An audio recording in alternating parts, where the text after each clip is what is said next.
அனைவருக்கும் வணக்கம். கிராம ஊராட்சி செயலருக்கான நேர்காணலுக்கு விண்ணப்பிச்சுட்டு காத்திருக்கிறவங்களுக்கு அந்த நேர்காணலுக்கு எப்படி ட்ரைனிங் ஆகிறது அப்படின்னு ஒரு சந்தேகங்கள் இருக்கும். அந்த சந்தேகத்தை இந்த காணொலி தீர்த்து வைக்கும். நேர்காணலுக்கு தேவையான தகவல்கள் தொடர்ந்து நம்மளுடைய ஆட்சியாளர் அகாடமி சார்பாக கொடுத்துக்கிட்டு இருக்கோம். ஏற்கனவே பல வீடியோக்கள் இருக்குது, போய் பார்த்துக்குங்க. இப்போ ஒரு நேர்காணல் வினாவாக நீங்கள் ஊராட்சி செயலருக்கான நேர்காணல் பேனலில் போய் உட்காடுறீங்க. அங்கே உங்களை நேர்காணல் எடுக்கக்கூடிய வருவாய் ஆய்வாளர் ஐயா அவர்கள் என்ன பண்ணுறாங்க, ஒரு வினா எழுப்புறாங்க உங்கள்கிட்ட. எப்படின்னா, இப்போ ஒரு கிராம ஊராட்சியினுடைய பஞ்சாயத்துக்கு அந்த ஊர் திருவிழா ஒன்று வருதுப்பா. அப்போ அந்த பஞ்சாயத்து அலுவலகத்துக்கான ஒரு உள்ளூர் விடுமுறை அறிவிப்பு அப்படின்னு ஒன்று வருது. அந்த உள்ளூர் விடுமுறையை யார் முடிவு பண்ணுறது அப்படின்னு ஒரு வினா எழுப்புறாங்க. அப்படின்னா நமக்கு அந்த இடத்துல சொல்ல தெரியணும், இன்னார் தான் முடிவு பண்ணுறாங்க அப்படின்ட்டு. இந்த மாதிரி பல அந்த துறை ரீதியான வினாக்களுக்கு நீங்கள் எப்படி பதிலளிப்பது என்பதையும் நம்ம ஆன்லைன் வகுப்பு மூலமாக சொல்லி கொடுத்துட்ருக்கோங்க. அதில் வேணுங்கிறவங்க தொடர்பு கொள்ளுங்கள். இந்த வினாவுக்கான பதிலை இந்த லைனில் பார்க்கும்போது நமக்கு தெரிஞ்சிடும். ஓகேங்களா? அதனால் இப்போ கிராம ஊராட்சி செயலர் அப்படிங்கிறது 5 முக்கியமான அதிகாரங்கள் கொண்ட ஒரு பணி அவங்களுக்கு இருக்குது. ஸோ ஒன்றா நான் முதல்ல சொல்லிடுறேன், அதுக்கப்புறம் அதுக்கு உள்ளே இருக்கக்கூடிய பாயிண்ட்டை எக்ஸ்பிளைன் பண்ணுறேன்.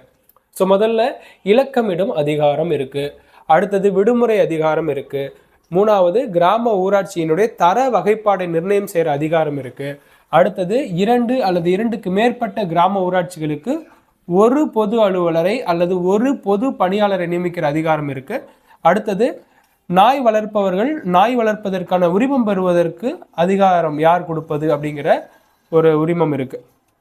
ஸோ இதையெல்லாம் பற்றி தான் நம்ம ஒன்று பார்க்க போகிறோம். ஸோ முதல் பாயிண்ட் என்னென்னா இலக்கமிடும் அதிகாரம். இந்த இலக்கமிடும் அதிகாரங்கிறதுக்கு நீங்கள் சிம்பிளாக புரிஞ்சுக்கணுன்னா, வீட்டுக்கு நம்பர் கொடுக்கறது. இப்போ ஒவ்வொரு கதவு எண் அப்படின்னு ஒன்று இருக்கும். அந்த கதவு எண்ணை கூட நீங்கள் வினாவாக எதிர்பார்க்கலாம். எப்படின்னா, ஒவ்வொரு வீட்டுக்கும் கதவுக்கு நம்பர் போடுறாங்களப்பா, அது யாருடைய பொறுப்பு அப்படின்னு கேட்டாங்க அப்படின்னா உங்களுக்கு சொல்ல தெரியணும். யார் அப்படின்னா விஏஓ தான் அதுக்கு பொறுப்பானவர். எப்படி சொல்லணும் அப்படின்னா, அரசாணை நிலை எண், அதாவது கவர்மெண்ட்டோட ஜிஓ அப்படின்னு சொல்லுவாங்க. 143/99 படி ஊராட்சியில் அமையும் புதிய வீடோ அல்லது கட்டிடங்களுக்கோ இலக்கமிடுவதற்கான அதிகாரம், அதாவது வீட்டு எண் கொடுப்பதற்கான அதிகாரம் கொண்டவராக இருப்பவர் விஏஓ இருக்கிறார் அப்படின்னு சொல்றோம். இந்த இலக்கமிடுவதற்கு ஆகக்கூடிய செலவினங்களை அந்த சம்பந்தப்பட்ட கிராம ஊராட்சியினுடைய நிதியிலிருந்து அவர் எடுத்துக்கொள்ளலாம். ஓகேங்களா? அதனால கிராம ஊராட்சி இதுக்கு எப்படி பங்களிப்பு கொடுக்குறாங்கன்னா, அவங்க ஊராட்சியினுடைய நிதியிலிருந்து அந்த இலக்கமிடுவதற்கு என்ன செலவாகி இருக்கிறதோ அதை எடுத்துக்கலாம். ஓகேங்களா? ஸோ செகண்ட் பாயிண்ட் பாருங்க, விடுமுறை அதிகாரம். இதை தான் நம்ம முதல்லயே பார்த்தோம். மாவட்ட ஆட்சியரின் அனுமதி இல்லாமல் ஒரு கிராம ஊராட்சியினுடைய பொது விடுமுறையையோ அல்லது உள்ளூர் விடுமுறைகளையோ வழங்க எந்த ஒரு கிராம ஊராட்சிகளுக்கும் தன்னிச்சையாக முடிவெடுக்கிற அதிகாரம் இல்லை அப்படின்னு அரசாணை நிலை எண் 124/99 குறிப்பிடுகிறதுன்னு சொல்லியிருக்காங்க. அப்போ யாருடைய பர்மிஷன் வேணும் அப்படின்னா, உள்ளூர் விடுமுறையோ அல்லது பொது விடுமுறையோ அளிக்கிறதுக்குன்னா அந்தந்த டிஸ்ட்ரிக்ட் கலெக்டரோட பர்மிஷன் வேணும். ஸோ கலெக்டர் பர்மிட் பண்ணனா மட்டும்தான் அந்த லோக்கல் ஹாலிடேஸை அவங்க விட முடியும். ஓகேங்களா? ஸோ அடுத்த தேர்ட் பாயிண்ட் பாருங்க, கிராம ஊராட்சியின் தர வகைப்பாடு நிர்ணய அதிகாரம். அரசாணை நிலை எண் 62/99 என்ன சொல்லுதுன்னா, ஒவ்வொரு கிராம ஊராட்சிக்கும் நிலை 1 அப்படிங்கிற அங்கீகாரத்தை பெறுவதற்கு சில தகுதிகள் அந்த ஊராட்சிகள் பெற்றிருக்கணும். அது என்னென்ன தகுதிகள்? நிலை 1ன்னு வச்சுக்கோங்களேன், சிறப்பாக செயல்படும் ஊராட்சின்னு அர்த்தம். அந்த சிறப்பாக செயல்படுற ஊராட்சின்ற நிலையை அடையிறதுக்கு அவங்களுக்கு அந்த கிரேடு கொடுப்பாங்க.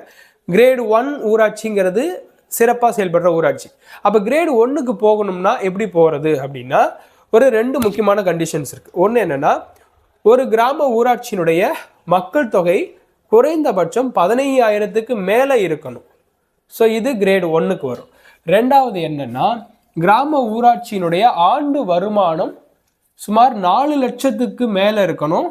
அந்த 4 லட்சத்துக்கு மேலேங்கிற அமௌண்ட்டை ஒவ்வொரு கிராம ஊராட்சியும் சராசரியாக 3 ஆண்டுகள் தொடர்ந்து அந்த அமௌண்ட்டை தாண்டி போயிட்டே இருக்கணும் அவங்களுடைய செயல்பாடுகள்.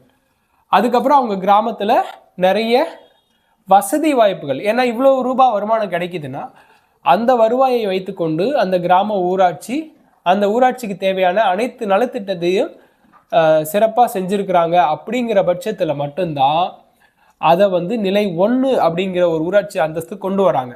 ஒருவேளை இந்த அமௌண்ட்டை பெற்றிருந்தாலும் அந்த ஊராட்சியில் டெவலப்மெண்ட் இல்லைங்கிற பட்சத்தில், இந்த நிபந்தனைகளை அது பூர்த்தி செய்யாத கிராம ஊராட்சியாக இருக்கும் பட்சத்தில் அந்த ஊராட்சிக்கு கிரேடு 2 அப்படிங்கிற அங்கீகாரம் தான் கிடைக்கும். ஸோ அடுத்தது பாருங்கள், 2 அல்லது 2க்கு மேற்பட்ட கிராம ஊராட்சிகளுக்கான ஒரு பொது அலுவலர் அல்லது ஒரு பொது பணியாளரை நியமிக்கிற அதிகாரம் யாருக்கு இருக்குது அப்படின்னு கேட்குறாங்க. அப்போது அரசாணை நிலை எண் 139/99 என்ன சொல்லுதுன்னா, 2 அல்லது 2க்கு மேற்பட்ட கிராம ஊராட்சிகளுக்கான ஒரு பொது அலுவலரை மாவட்ட ஆட்சியர் நியமிக்க முடியும். அவரை கிராம ஆய்வாளர்னு சொல்லலாம். ஏன்னா அவர் தான் கிராமத்தில் நடக்கக்கூடிய வரவு செலவு கணக்குகளை தணிக்கை பண்ணக்கூடிய அதிகாரம் பெற்றவர். ஸோ அவர் அந்த ஆய்வை செய்து பணியமர்த்த உத்தரவிட அதிகாரம் அவருக்கு இருக்குது. அப்படி ஒரு கிராம ஊராட்சிக்கு இரண்டு கிராம ஊராட்சிக்கு அல்லது 2க்கு மேற்பட்ட கிராம ஊராட்சிக்கு ஒரு கிராம பொது அலுவலரை நியமிக்கிறாங்க கலெக்டர் அப்படின்னாலும், அந்த ஒரு பொது அலுவலருக்கு 2 கிராம ஊராட்சி எப்படி சேலரியை ஃபிக்ஸ் பண்ணுறாங்க அப்படின்னா, அந்த கிராம ஊராட்சிக்கு கிடைக்கக்கூடிய வருவாயிலிருந்து அந்த பொது அலுவலருக்கான மாத ஊதியம் அப்படிங்கிற ஒன்று கால்குலேட் பண்ணி கொடுத்துருவாங்க. ஸோ அடுத்த ஒரு அதிகாரம், நாய்களுக்கு உரிமம் வழங்குதல். இப்போ நம்ம பொதுவாக நிறைய வீட்டில் பார்க்குறோம், இல்லை சில விளம்பரங்கள்லாம் பார்த்தீங்கன்னா வீட்டில் வளர்க்குற நாய்கள் கழுத்தில் ஒரு டாலர் போட்டுக்கிட்டு ஓடியாரும். அந்த கழுத்தில் இருக்கிற டாலர் தான் என்னன்னா அந்த உரிமம் வழங்கப்பட்டதற்கான சான்று. அதை எப்படி வாங்கணும்னா, அரசாணை நிலை எண் 202/99 படி உரிமம் வழங்கப்படாத வளர்ப்பு நாய்களை யாரும் அவிழ்த்து விட்டுறக்கூடாது.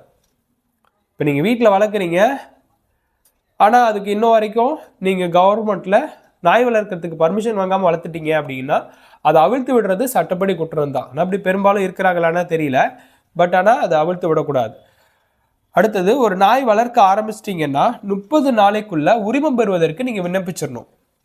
அந்த உரிமம் பெறுவதற்கு ஒரு நாய் ஒன்றுக்கு 6 மாதத்திற்கு ரூபாய் 10. இது 99 இந்த 202/99ங்கிறதுனால 99 அப்படிங்கிற அந்த ஆண்டினுடைய கணக்கெடுப்பு படி அப்போதைய அமௌண்ட்டு 10 ரூபாயா இருந்தது.